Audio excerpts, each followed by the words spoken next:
This is another one of those forgot to mention moments. Regarding this, the string retainer here, the string bar. The question is, how low do I need to make this? What kind of angle do I need to force the strings to have once it comes out of the locking nut? And that's pretty simple. You want the string to come in obviously across the top of the nut, and you want it to leave level out of the back of the nut, maybe just a hair less than that. So what I do is I take this, I get a little, what I think is a little bit high, run the strings through it, and they'll lift off the back of the Floyd nut there a little bit, and then I run the screws down until I get them to just touch that back edge where it comes through the slot there, and then turn it just a little bit more. That'll help you get the proper neck angle, or the proper string angle coming out of the Floyd. So that way you get good tunability, good playability, and if you're like me, sometimes I'll just take the locking nuts off because I'm playing around in an open tuning or something like that. And it's just one of those odd things that I was thinking of that might be of interest. So, all right, we got one last string to go, and I really love these locking tuners. They're great. It has saved me so much time from the winding and the clipping. I just run the string through, tighten up the back, spin the turner there, and it cuts the string. It is fantastic. I'll definitely be getting a lot more of these, especially if these hold up. These have a nice 18-to-1 gear ratio to get you that perfect tuning whenever you're tuning there. A lot of those guitars, especially with the low-end tuners, they don't have a real good ratio, or they may have a good ratio, but they don't have good quality parts internally, and so they get a lot of slop. And you'll creep up to where you're flat on something, and you'll twist it. Next thing you know, you're sharp. Then you got to back it back down. With this 18-to-1 ratio and a good tight compartment with good components inside, you can just slowly creep up to it and be done.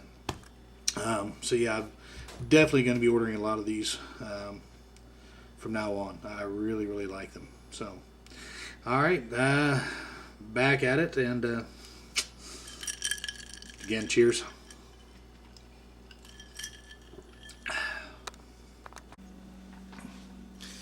Cheers. Got the phone with Warmoth. Was a little bit disappointed because this thing doesn't have the correct neck pocket angle. Talked to one of their salespeople over there. I'm not going to mention his name. He was a really nice guy. He assured me that it was pocketed properly, and I explained, look, I've got the Floyd down on the deck, and the strings are still 3/32 or better off the frets, and it's just way too high. Just not going to cut it. So what I did is, like I said, it was an old school build anyway, so we went old school. I used some shims, and nothing works better than a ace of spades out of a deck of cards. Fortunately, I have a deck of cards missing an ace of spades.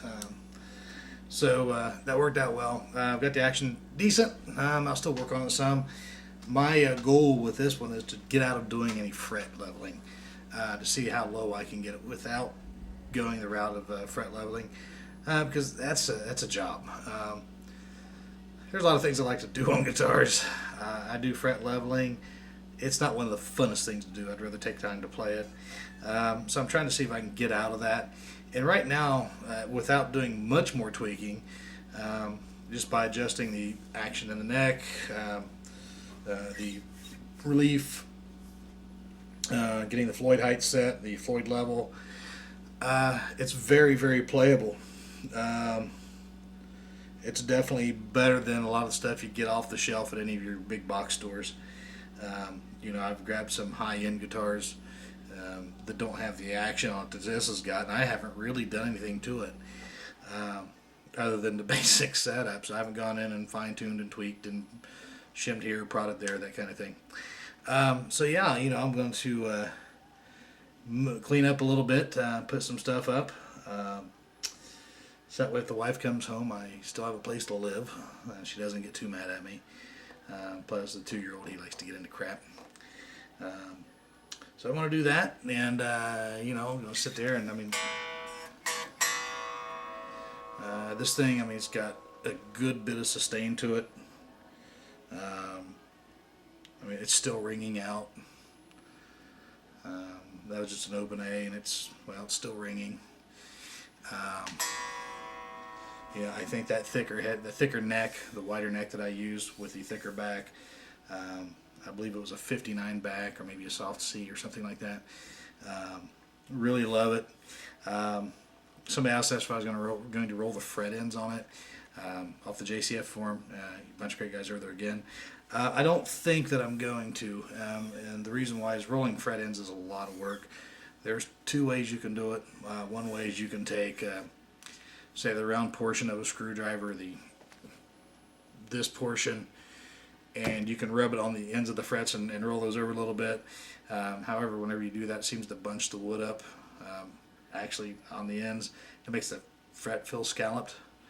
Which, if you like scallop, I guess that's a great way to do it. The right way is to actually take a file and you'll file it over, and you'll have to file the fret ends to go over with that. If you don't file the fret ends to go over, to match that, then whenever they expand and contract through the seasons, they'll expand even more and stick out even more in the season that they like to stick out. Yeah. So like I say, this thing has got a really good sustain to it. I think, like I said, the neck width, the neck thickness, and those heavy freaking tuners I put on the back. They put a good bit of weight to it. And of course, I've got the Floyd brass block in here now. Don't have any hardwood here. I got some maple, again, in my father-in-law's house from stuff that I built. I'm going to use that to wedge between the block and the guitar body, so I get that sustained transfer. So like I said, I got earlier got off a little bit off track with me talking to Warmoth. So they're going to refund a few things that I paid for that I either didn't receive or feel I didn't receive properly, which is no big deal because anything else here I could fix, and send me out my little switch knobby that I'm missing there. I like to have my switch knobby. Speaking of knobs, I made a mistake and got these gargantuan things. I didn't realize they were that big. I'm going to be buying some new knobs. I'll use these on another project somewhere.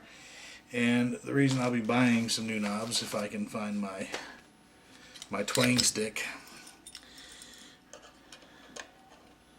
is that whenever you put this in place, and generally you're going to bend right there, it runs right into the knob.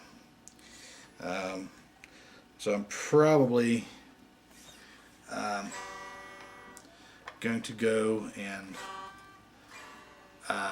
get me some shorter knobs, get the standard, probably traditional type of knob for a Fender or whatever, give me a little more clearance. It's not too bad now. We'll see if I can get used to it or not. Every guitar has its own personality, its own character, its own attitude. As far as everything else, all the hard stuff's done. It's the annoying stuff that I've got to do. Tweaking here, tweaking there, things of that nature. But anyway, it's not going to be too much longer. I'm going to get on it and jack that Pod HD in and see what kind of sounds we can get out of it. I want to put some clips up basically right out of the box. I'm not going to do any tweaking, not going to do any coloring, not going to do anything like that. Just straight out of the box. I'm showing you what it does, and then I'll go in and try to tweak some of my sounds and see if we come up with something cool. So anyway, again, as always, talk to you guys later. Have a whole lot of fun. And by the way, I painted that wall back there. Just now realized it's in the shot. That was a drunken Aztec moment, I believe. Tequila will do that, and beer, and lots of beer, and more tequila, and stuff happens. Yeah. So, talk to you guys later. All right. This is pretty much the last update on the Warmoth build. It's done. I went back and I put some shims in the neck, and I put them in a little too thick. Still had really good action, better than most of the store-bought stuff you get. So I went back and pulled a shim out and got the action really, really low. I'm surprised it came out this low with the fret level, or without the fret level, I should say. So definitely they did some good work on the neck and things of that nature. As I said earlier, had an issue with the neck angle. That's no big deal. We fixed it. The angle that I had to change it to wasn't that drastic. You'd be surprised what a degree or so will make in a difference of a neck. So yeah, like I said, I'm going to grab the camera here in just a second and see if I can zoom in on the string height. I don't know how well we're going to be able to get that, but we'll give it a try here, see what we think. Alright, I don't have my string height ruler with me, so it's kind of hard for me to tell you exactly how low this is. Being blown up on a camera may look more of a gap than what it is. If you notice, there's a blue line on the bottom of this piece of paper and a black line right above it. The blue line is 2 poker playing cards thick. The black line is 4 poker playing cards thick. So grab 2 poker cards out, stack them on top of each other. That is the action I've got off this neck. That's pretty darn low. That's no fret level or nothing. Right out of the box, other than polishing the frets and deburring the ends. So yeah, it's good stuff. So all is good, and I'm pretty darn happy with it, if that tells you anything. So yeah, I'm actually going down to plug this puppy in and see what we can get out of this HD 500.